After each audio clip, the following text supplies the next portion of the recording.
मधुपुर नामक गांव के बाहर एक घना जंगल था। रामू और श्यामू दोनों बचपन से दोस्त हैं। वे दोनों एक दिन घूमने के लिए जंगल में जाते हैं। रास्ते में अचानक एक साधु बैठे हुए दिखाई देता है जो शांति से ध्यान कर रहा है। देखो श्यामू, वो साधु किस दुनिया में खोया हुआ है। लगता है किसी ने उसे अपने पास से दूर कर दिया हो। नहीं रामू, साधु ऐसे लोग होते हैं जो संसार की भागदौड़ से अलग होकर शांति की खोज करते हैं। हमें उन्हें परेशान नहीं करना चाहिए। हा हा हा हा हा, तुम तो बहुत समझदार हो गए हो। लेकिन देखो श्यामू, अगर हम कुछ पूछे तो शायद कुछ अच्छा सीखने को मिले।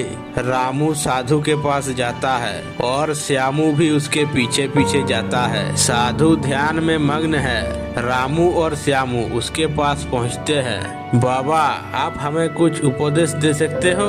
हम दोनों जीवन में कुछ हासिल करना चाहते हैं लेकिन कुछ समझ नहीं पाते। साधु अपने आंखें खोलता है और दोनों दोस्तों को देखता है। तुम दोनों के दिल में सवाल है, लेकिन एक प्रश्न तुम दोनों का है। तुम दोनों के जीवन में एक राह है, लेकिन एक को अपना मार्गदर्शन सही से लेना होगा। क्या मतलब है बाबा? हम दोनों तो एक ही रास्ते पर चल रहे हैं। तुम दोनों में एक फर्क है रामू। तुम अपने लिए सब कुछ चाहते हो, जबकि श्यामू तुम दूसरों के लिए जीते हो। एक दिन तुम्हें यही अंतर समझ में आएगा।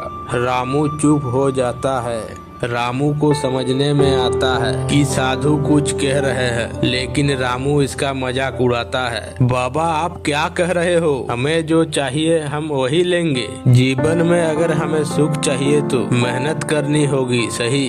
अगर तुम्हें सुख चाहिए तो दूसरों का भला करो। सच्चे सुख की शुरुआत तब होती है जब तुम अपने स्वार्थ से ऊपर उठकर दूसरों की मदद करोगे। तुम्हारे लिए यह कठिन हो सकता है, लेकिन यही जीवन का सच्चा मार्ग है। रामू और श्यामू फिर जंगल से निकलकर गांव की ओर लौटने लगते हैं। रामू साधु की बातों को नकारता हुआ अपनी राह पर चलता है, जबकि श्यामू कुछ सोचते हुए उसके साथ चलता है। श्यामू, तुम ये साधु के बातें क्यों सुन रहे हो? हमें अपनी मेहनत से ही तो कुछ करना होगा। किसी के साथ कोई अच्छा व्यवहार करके तो कुछ नहीं मिलेगा।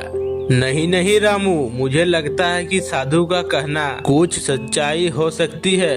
हम अगर खुद को सुधारें तो पूरी दुनिया का सुधार हो सकता है। तभी रामू हंसते हुए बोला, तुम हमेशा यही बातें करते हो, लेकिन मैं अपने तरीके से ही काम करूंगा। कुछ महीने बाद गांव में एक बड़ी बाढ़ आ जाती है। बहुत से घर डूबने लगते हैं और गांव के लोग परेशान हो जाते हैं। रामू अपने घर में छिप जाता है, जबकि श्यामू गांव वालों की मदद कर रहा है। श्यामू ने अपना घर छोड़कर लोगों को सुरक्षित जगहों पर पहुंचाना शुरू कर दिया। रामू खिड़की से देखता है कि श्यामू कितनी मेहनत कर रहा है। रामू सोचता है कि वह भी मदद करे, लेकिन उसे डर लगता है। रामू सोचते हुए, अगर मैं भी मदद करता हूँ तो क्या होगा? यह बहुत कठिन है और मुझे अपनी चीजें बचानी है। लेकिन श्यामू की सहायता से गांव के लोग धीरे धीरे सुरक्षित स्थान पर पहुंच जाते हैं। बाढ़ के बाद गांव फिर से शांत हो जाता है। श्यामू को उसकी मदद के लिए सभी लोग धन्यवाद देते हैं। रामू को भी श्यामू की मदद देखकर शर्मिंदा महसूस होती है।